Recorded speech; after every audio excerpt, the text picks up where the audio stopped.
Do you ever feel like you're just there in someone's life? Like they're just keeping you around, but they're not actually choosing you? Today, I'm going to be talking about how to know when you're a placeholder in someone's life.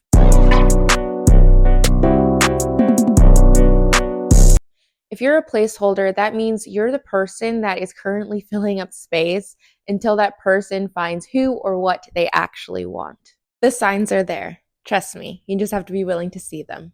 Number one, they don't prioritize you. They only reach out when it suits them, when they need something, when they're bored, or when they're lonely. But it's always around their schedule and their convenience. And when you reach out, suddenly they're unresponsive or they're too busy. They rarely, if ever, fit you into their life in a meaningful way. If a better opportunity comes up, then they'll take it and they'll ditch you and your plans for that better opportunity. And this is not exclusive to romantic relationships. This can also be in friendships and in family relationships. Two, they give just enough to keep you around. They'll breadcrumb you.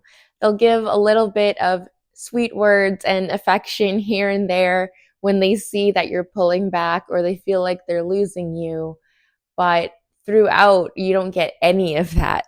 You never get a full investment from this person. And the sad part about a dynamic like this is when someone doesn't often compliment you, do nice things, throw in nice gestures. When they do it, it feels so amazing. It feels incredible because it's not something they do often. It is a rare occurrence.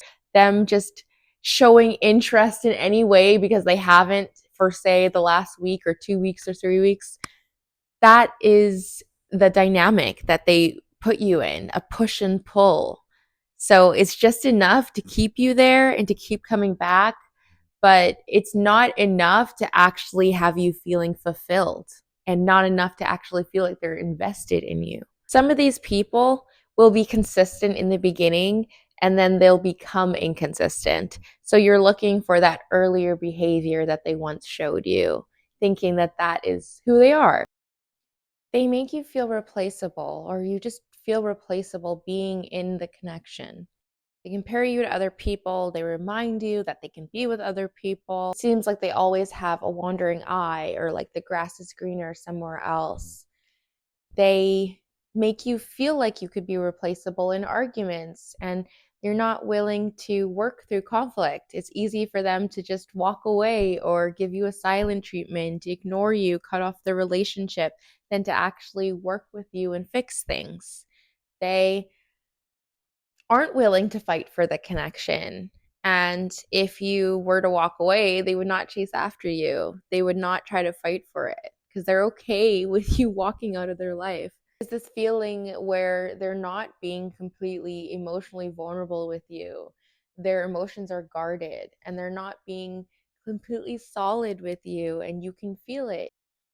Number four, they keep you around while waiting for something better. Again, the grass is greener complex. It's a sad truth, but a lot of people keep placeholders because they don't want to be alone. So they keep you until the right person or right situation comes along. They keep you in the background. You're not really there for all of their big moments in life. You're not there hanging with the family or the friends. They attend all these things independently. Number five, it feels one sided.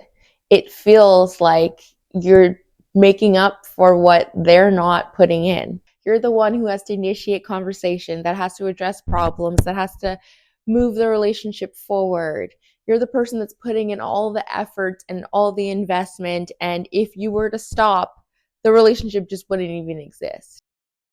Six, you don't feel appreciated. They're not showing up for your big moments. They're not there with your friends and your family. They're bailing on your birthday dinner. They're bailing on things that are important to you. And they can't show you that kind of consistency of what an actual committed partner would. They're not interested in your interests. They're not interested in what makes you happy. They don't care about what you're going to do on the weekend and the hobbies that you have. They're not asking you the deep questions to try and figure out who you are and what you like and what you don't like. Someone who really appreciates you and loves you and even likes you is going to want to know those things, is going to ask you questions, is going to want to do things to make you happy and to get to know you in a deep way. And someone who's not is going to be very surface level. This one's pretty obvious, but they keep their options open, which means they're still on dating apps. They're still following and liking new girls every day. They're still having new girls over at their home and participating in clubbing and partying every weekend and just having a bachelor lifestyle. They haven't changed their lifestyle. It doesn't seem like they're going to change their lifestyle, and they're not incorporating you into their lifestyle or considering you in their actions. This can show up in so many different ways. They could still be hung up on an ex that they just keep talking about, or even just discussing a future that doesn't include you. They don't make long-term plans with you. When somebody wants to be with you long term, they think about you when it comes to decision making, where they're going to live, what they're going to do, what city they're going to be in, how it affects their career and you and your future family, future kids, etc. If someone is constantly talking about the future, their future trips, where they're going to live, what house they're going to be in, what they're going to do, and none of that involves you, then it's time to maybe look elsewhere. You have to pay attention to how somebody talks about the future and if they consider you in it. Being a placeholder is not about your self-worth. It's about how little they are willing to give. And you don't have to settle for that. Do not wait for somebody who puts you on standby. Choose someone who fully chooses you. If any of this sounds familiar, take a step back and think, do I really want to be in this position? Do I really want to be around people who don't genuinely care about me? That if something bad happened to me, they wouldn't be there. They wouldn't take care of me. They wouldn't show up at the hospital. Know your worth, set boundaries, and walk away from anything that is not serving you. We all deserve genuine connection and reciprocation. That's it for today's video. I hope that you enjoyed and that you were able to take something from this video. Have a good rest of your week, and I'll see you in the next one.